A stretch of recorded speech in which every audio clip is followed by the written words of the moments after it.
Good morning, student. Next topic is start introduction to DBMS. तो first of all what is DBMS? DBMS क्या होता है? तो database management system में management क्या होता है? मैनेजमेंट मतलब होता है मैनेज करना. किसको मैनेज करना? डेटाबेस को. इट मीन्स एक ऐसा सिस्टम जो डेटाबेस मैनेज करता है, that is called database management system. DBMS is a collection of interrelated data and set of programs to access those data.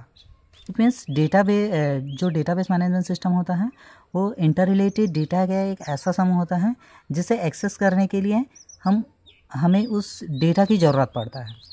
For example यहाँ पे सपोज़ कोई यूज़र है. अब ये यूज़र को इस जो डेटाबेस है इसको एक्सेस करना है, तो इसको वो डायरेक्टली एक्सेस नहीं कर सकता. क्यों? क्योंकि सिक्योरिटी पर्पस के लिए हम डेटाबेस को यूज़र को डायरेक्टली एक्सेस करने के लिए अलाउ नहीं करते. तो अलाउ कैसे करेगा, एक्सेस कैसे करेगा?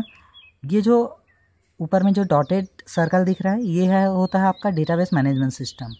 तो अगर यूज़र कोई भी डेटा को एक्सेस करना चाहता है तो सबसे पहले वो इनपुट किसको सेंड करेगा? डेटाबेस मैनेजमेंट सिस्टम को. तो ये जो डेटाबेस मैनेजमेंट सिस्टम होता है वो इस डेटाबेस में से डेटा को फैच करेगा और किसको दे देगा? यूज़र को. तो ये होता है. फॉर एग्जांपल जैसे कि हम रियल लाइफ से अगर एग्जांपल देखें तो एक प्राइम मिनिस्टर पीएमओ होता है. ठीक है, पीएमओ जो प्राइम मिनिस्टर ऑफिस होता है उसमें पीएम बैठा होता है.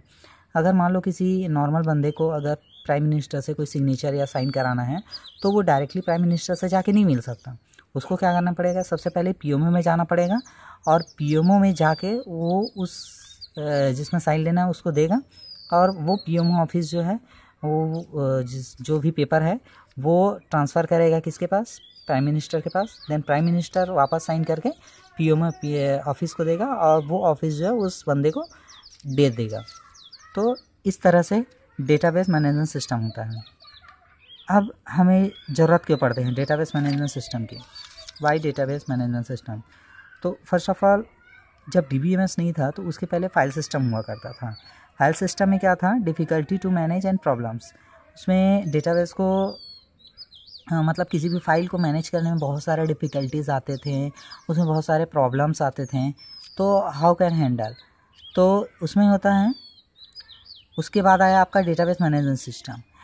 डेटाबेस मैनेजमेंट सिस्टम आने के बाद क्या हो गया? जो भी प्रॉब्लम्स थे वो क्या हो गया? Easy to manage. ठीक है, एकदम ईजिली मैनेज करने लगा और जो भी प्रॉब्लम थे वो सॉल्व हो गए. जैसे कि आधार कार्ड. अभी आधार कार्ड आ गया है, मतलब आपके हर जगह बैंक अकाउंट हो गया, पैन कार्ड हो गया, ड्राइविंग लाइसेंस, मतलब जितने भी चीज़ हैं हर चीज़ में, गैस हो गए. ठीक है, गैस सिलेंडर लेने जाते हो तो हर चीज़ में आपका आधार कार्ड को लिंक किया जा रहा है. तो आधार कार्ड क्या हो गया? आपका एक DBMS हो गया. मतलब आपका जो आधार कार्ड में जो नाम है वो सब जगह क्या हो गया? लिंक हो गए. ठीक है, नहीं तो पहले क्या हुआ करता था? सपोज़ RTO का एक अलग डिपार्टमेंट हुआ करता था, वोटर ID का एक अलग डिपार्टमेंट हुआ करता था, राशन कार्ड का एक अलग डिपार्टमेंट हुआ करता था. तो हर जगह क्या होता था? आपका नाम स्पेलिंग मिस्टेक हो जाता था सपोज़. तो आप किसी का नाम चेंज करने जाते तो पर्टिकुलर एक डिपार्टमेंट में जाते थे. वोटर ID में अगर नाम चेंज करना है तो उसके पास, और ड्राइविंग लाइसेंस में नाम चेंज करना है तो आप RTO ऑफिस जाते थे.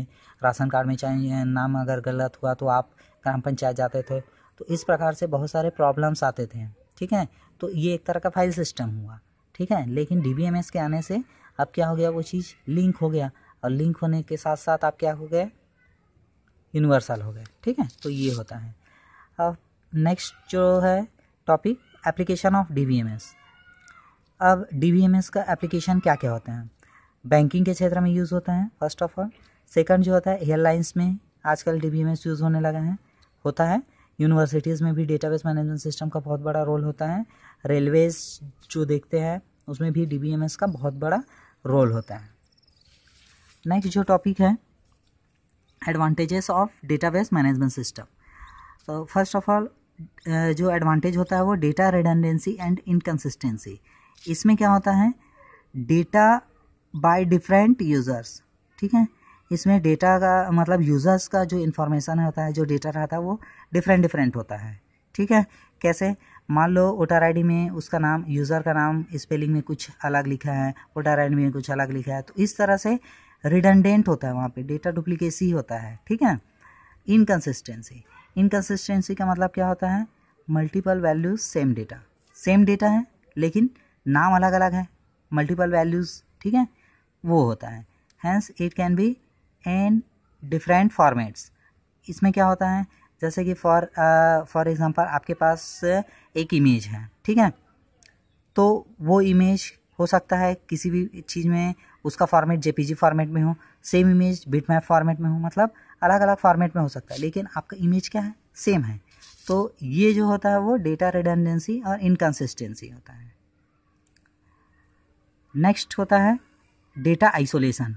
डेटा आइसोलेशन मीन्स होता है all data is in isolated manner, मतलब जितने भी डेटा होते हैं वो क्या होते हैं, आइसोलेटेड मैनर में होते हैं, ठीक है, मतलब एक जगह होते हैं। तो एक जगह होगा अगर सभी डेटा, तो एक्सेस करने में बहुत आसानी होगा। नेक्स्ट होता है file system can not work with scattered data, मतलब जितने भी फाइल सिस्टम होते हैं कैन नॉट वर्क, अच्छे से वर्क नहीं करता स्कैटर्ड डेटा के साथ। तो नेक्स्ट वीडियो में हम और एडवांटेजेस देखेंगे। Thanks guys.